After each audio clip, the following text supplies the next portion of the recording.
ముఖ్యమంత్రిని బస్సు పైన నుంచోబెట్టి ఒక గులకరాయి దాడి డ్రామాకి ఏ విధంగా తెరలేపారో ప్రపంచం మొత్తం చూసి ఆశ్చర్యపోవటమే కాకుండా ఒక రకంగా నవ్వుకున్నారు. ఇంకెన్ని రోజులయ్యా ఈ డ్రామాలని చెప్పి.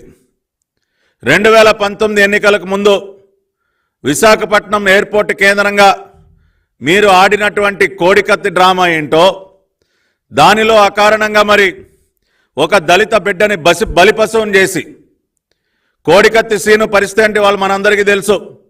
5 సంవత్సరాలు రాజమండ్రి కేంద్ర కారాగారంలో ఏ రకంగా మగ్గాడో మొన్న మధ్యనే అతి కష్టం మీద అతన్ని బెయిల్ ద్వారా బయటకు వచ్చినటువంటి పరిస్థితి. ఇదే సీను నేను రాజమండ్రి సెంట్రల్ జైల్లో ఉన్నప్పుడు నాతో కలిసి మాట్లాడటం జరిగింది. అన్న ఈ రకంగా నన్ను బలిపశువుని చేస్తా ఉన్నారు, ఒక దళిత బిడ్డ అకారణంగా ఇరికించి కోడికత్తి డ్రామాలో అతన్ని బలిపశువుని చేసి కనీసం జగన్మోహన్ రెడ్డి ముఖ్యమంత్రి అయిన తర్వాత కోర్టుకు కూడా హాజరు కాకుండా ఆ కేసులో 5 సంవత్సరాల పాటు కోర్టు నుంచి తప్పించుకొని తిరిగి ఒక దళిత బిడ్డని బలిపశువుని చేశాడు. ఇవాళ అదేవిధంగా ఈ గులకరాయి డ్రామాలో కూడా బీసీ వర్గానికి చెందినటువంటి వారు, బలహీన వర్గాలకు చెందినటువంటి వడ్డెర సామాజిక వర్గానికి చెందినటువంటి యువకుల్ని దాదాపు 10 మందిని వాళ్ళని బలవంతంగా అరెస్టు చేసి తీసుకువెళ్ళి చిత్రహింసలకి గురి చేస్తా ఉన్నారు. ఈ రోజున విజయవాడ సిపి కాంతిరాణా టాటా ఆధ్వర్యంలో బలహీన వర్గానికి చెందినటువంటి 10 మంది వడ్డెర సామాజిక వర్గానికి చెందినటువంటి వారిని అక్రమంగా అరెస్టు చేసి చిత్రహింసలు గురి చేస్తా ఉన్నారు. అదేవిధంగా ఈ మధ్య కాలంలోనే తెలుగుదేశం పార్టీలో చేరినటువంటి దుర్గారావు అనేటటువంటి వడ్డెర సామాజిక వర్గానికి చెందినటువంటి నాయకుడు, అతనిని కూడా అదుపులోకి తీసుకుని అతని పైన కూడా థర్డ్ డిగ్రీ ప్రయోగిస్తున్నట్టు తెలుస్తోంది.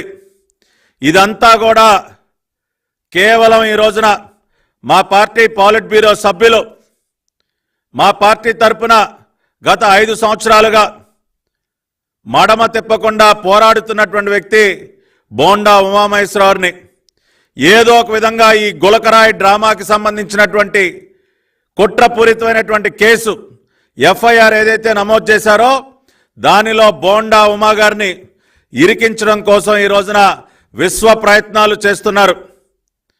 పోలీస్ శాఖలో ఉన్నటువంటి డీజీపీ కానీ, ఇంటెలిజెన్స్ డీజీ సీతారామాంజనేయులు కానీ, విజయవాడ కమిషనర్ కాంతిరాణా టాటా కానీ వీళ్ళందరూ కూడా గత 2 రోజులుగా ఏదో ఒక రకంగా బోండా ఉమామహేశ్వరరావుని ఈ డ్రామాకి సంబంధించినటువంటి కుట్రపూరితమైనటువంటి ఎఫ్ఐఆర్లో ఇరికించి ఆయనని ఇబ్బంది పెట్టాలన్న ప్రయత్నం జరుగుతోంది. ప్రజాస్వామ్యబద్ధంగా తెలుగుదేశం పార్టీని ఎదుర్కోలేక ప్రజాస్వామ్యబద్ధంగా బోండా ఉమామహేశ్వరరావుని విజయవాడ సెంట్రల్ కాన్స్టిట్యున్సీలో ఎదుర్కోవటం కష్టమని వాళ్ళు గ్రహించి ఈ గులకరాయి డ్రామాకి విజయవాడ సెంట్రల్ కాన్స్టిట్యున్సీని ముందుగానే ఎంచుకొని ఆ ప్రాంతంలో కరెంటు తీసేసి ఈ కుట్రకి తెరలేపారు. జగన్మోహన్ రెడ్డి డైరెక్షన్లో ఈ కుట్రలో ప్రధాన పాత్రలు పోషించినటువంటి వ్యక్తులు వెల్లంపల్లి సీను. ఈ రోజున అతని యొక్క చరిత్ర ఏంటో ప్రపంచం మొత్తానికి తెలుసు. విజయవాడ వెస్ట్ కాన్స్టిట్యున్సీని పూర్తిగా దోచుకు తిని ఒక గజదొంగ కంటే ఎక్కువగా అక్కడ ఉన్నటువంటి వ్యాపారస్తుల్ని వేధించి వారి దగ్గర నుంచి కోట్ల రూపాయలు గుంజి